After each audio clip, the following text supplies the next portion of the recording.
December 7th, 1941.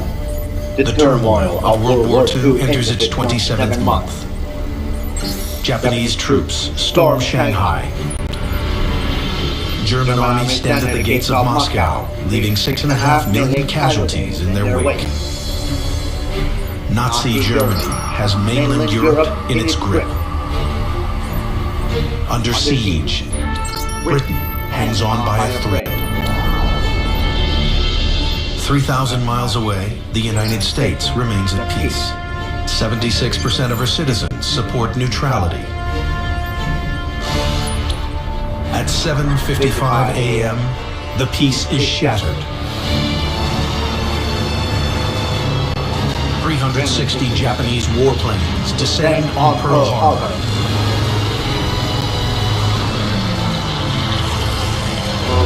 World War II has come to America.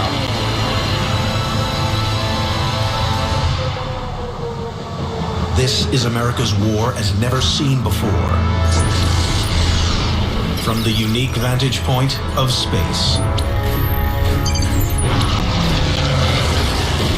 Witness the key battles unfold and the military strategies behind them in stunning detail. Revealed are the duration of the war. In a global theater of war, control of the air is proving to be one of the determining factors for victory. On the other side of the planet, America's first strikes on Nazi Germany are coming from the sky. The major cities in Europe are the new front lines of war.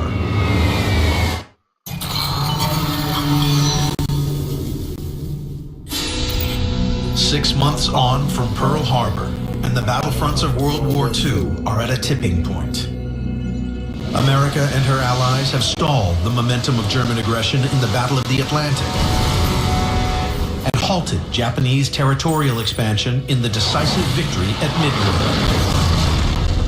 And in June 1942, the first American bombers arrive in Great Britain.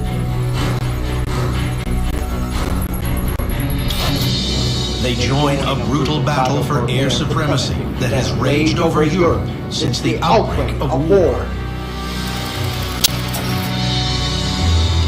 Germany's Luftwaffe squadrons draw first blood, bringing Poland and the Low Countries and France to their knees. The fall of France in 1940 really seemed to indicate the superiority of the Blitzkrieg. There's big concerns that the Germans may be unstoppable. With Nazi domination almost complete, Hitler turns the Luftwaffe against his last remaining opposition, Great Britain. It is imperative that its Royal Air Force holds. The stakes in the Battle of Britain for the British. You see, Samuel, even the Royal Air Force couldn't stop the Luftwaffe squadrons of world domination. Well, the Allies started being victorious over the Axis powers in the mid-war. So that I think that was like 1943 when they started being like so victorious, or maybe 1942. I don't know. Either those 2 years or nothing. All right, let's continue. Our survival. July 10th, 1940. The Battle of Britain begins. The Luftwaffe remains neutral. Hitler has mainland Europe in his grip. But in the skies over Britain, the Nazis' relentless westward advance is halted. It is a defeat that forces Hitler to turn his attention towards the ultimate goal, the conquest and annihilation of the Soviet Union.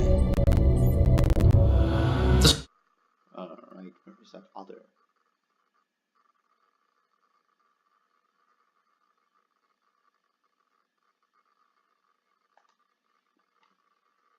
To fight to the last Russian, then the British and American. And inexperienced, the U.S. military is about to receive a baptism of fire that will shake it to its core. The disaster at Kasserine Pass was a seminal event.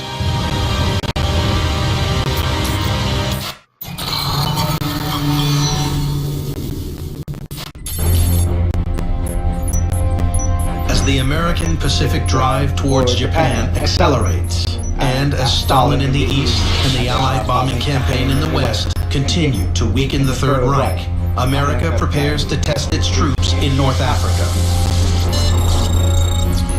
They will join a desert campaign that has been raging for over 2 years. June 10th, 1940. Italy, under Benito Mussolini, joins the Axis. And with Germany,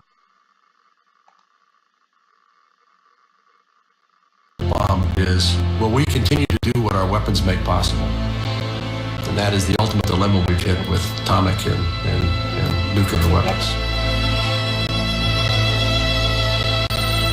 World War II was the deadliest conflict in history. Up to 78 million people died. 67% were civilians. World War II human loss, Great Britain. If you ask, I don't know, like different channels and different people show different numbers for each country in the World War II scenario. In the World War II, Great Britain apparently lost by this guy's channel from World War II from Space HD full documentary. Great Britain apparently lost 255,000 people. Yep. I don't know if that's true. I don't know what the actual numbers are. Like, then there's another channel that I can't sadly show, but it's like that. Then there's another channel that shows that the casualties were a little bit higher than that. I don't know. who won World War II? And if by that you mean what society, what nation contributed the most in blood and treasure to the eventual victory, it's not the United States, it's the Soviet Union. Soviet losses in the war, over 25 million people.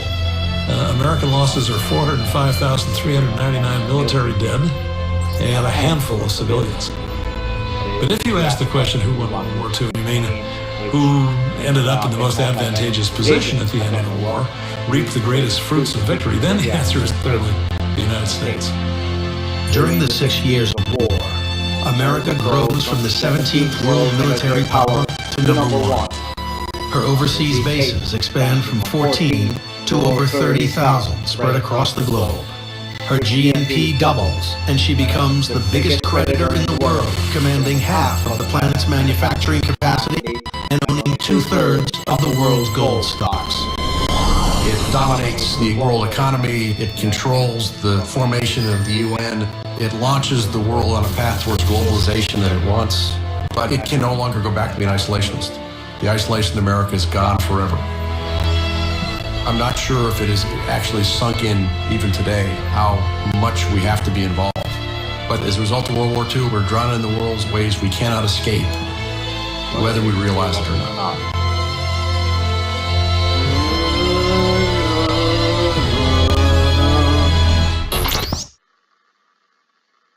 And that is World War II from Space HD full documentary. As good as it could have been. This was the deadliest conflict in human history. Much more deadlier and, I don't know, bigger than the First World War or the Great War or the World War, the end all wars. This brought about, World War I brought about the end of our medieval understanding. World War II brought about the modern, first and at the end of the First World War, it brought about the realization of the modern world, and World War II brought about the Cold War at the end of that, and the end of the Cold War brought about the Millennium Dawn and everything else that has been brought out along with it. Lest we forget, World War I, 17 million people died. But may we not forget everyone who died in these two great wars, because they were both great. Well, like in the sense that, like they were not in that they were good wars, like we were fighting for good reasons or something. But yeah, all that.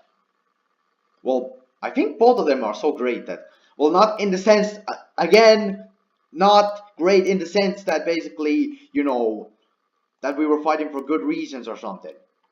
Yeah, basically. They're just great because like people fought, because these people fought for something at least. We all wanted freedom, we all wanted liberty for our people. But instead we were occupied for most of the war.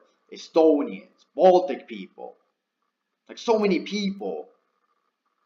Finns lost their lands. Germany lost their former pre-World War II borders, and now they have even less people to live with. But they're like the second populous country in Europe, right after Russia. Well, I'm gonna go now. Goodbye.